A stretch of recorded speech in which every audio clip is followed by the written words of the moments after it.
Malaking bahagi ng kulturang Pilipino ang halamang ito. Masasabi pa ngang dito nang galing ang ating lahi dahil umusbong dito ang mga unang tao, sina malakas at maganda. Ang tunay nga namang malakas at maganda ang tinitingala nating kawayan. Ang halamang damo na ito, malaki raw ang pakinabang sa iba't ibang kagamitan dahil sa taglay nitong tibay. Pero alam niyo bang maganda rin ang kontribusyon nito sa ating inang kalikasan? Ang 1 hektarya kasi nito ay nakaka-absorb ng carbon gas na sumisira sa kalikasan. Nagbibigay rin ito ng 35% more oxygen kumpara sa ibang mga puno. Kaya target ng Department of Environment and Natural Resources na makapagtanim ng 1 milyong hektarya ng kawayan pagsapit ng taong 2022.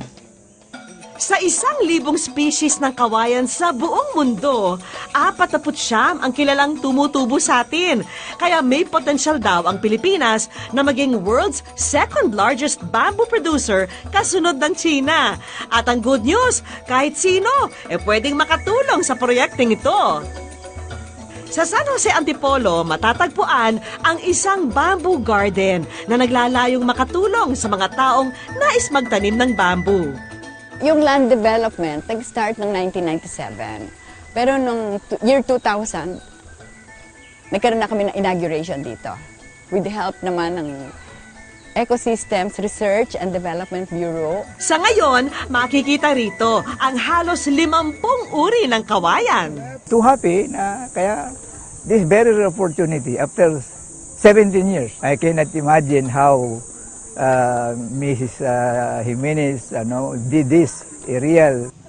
It is now a beautiful place, not to mention how it was before, a wasteland. At para maengganyo ang iba, nagkakaroon sila ng seminar tungkol sa pagtatanim ng kawayan 2 beses kada taon. Parte ng seminar ang isang pagtatanghal mula sa grupong Care Kids Rondalia na nasa ilalim ng kanilang social responsibility. Hindi lang for education. It's also for something that like what the government is now looking at. Merong noong 2016, merong pinasaan na Philippine Bamboo Industry Roadmap na maraming kailangan na magawa using bamboo. Fine. Ito ngayon, ang seminar natin touches on that.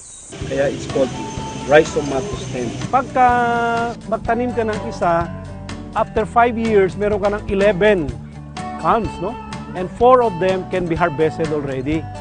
So, dire-diretso yon. Isa sa mga first-time participant, si Noriel, na nagmula sa Quezon. Sa dami raw ng kawayan sa kanilang lugar, hindi pa rin daw nila alam kung paano ito mapapakinabangan. Sabi ko, makakatulong siguro yung matutunan ko dito para doon sa maging productive yung mga tao doon sa lugar namin using kawayan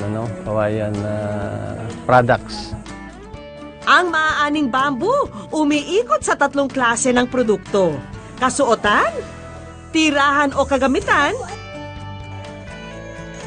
at pagkain.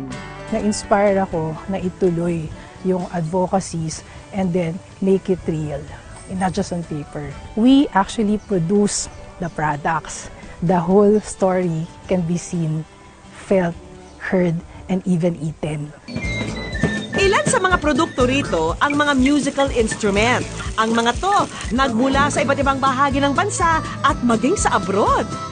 Karamihan nito gawa sa giant bamboo at kawayang tinik. Nakakapagpaganda rin pala ang kawayan dahil sa mga skin product. Meron ding bamboo tea na high in protein at may anti-cancer properties. Pwede tong samahan ng sumang mula sa kawayang tinik. May mga kagamitan pang pangtahanan at gown mula sa bamboo fiber. Made out of bamboo core. Isa sa mga speaker, si Architect Christian, na nagbahagi ng kaalaman tungkol sa potensyal ng kawayan bilang building material. Second-year college lang daw siya nang unang dumalo sa seminar na ito. Sa architecture industry kasi, it's a very sustainable material. Sustainable in a sense na yung harvest cycle niya is really short. Having just 4 to 6 years na pwede mo na ulit siyang magamit. Patpat Mahirapin man ang kawayan, gaya nating mga Pinoy, marami naman itong kayang gawin at maraming pwedeng pakinabang. At naway gaya nito, makatulong rin tayo sa kalikasan sa ating munting paraan.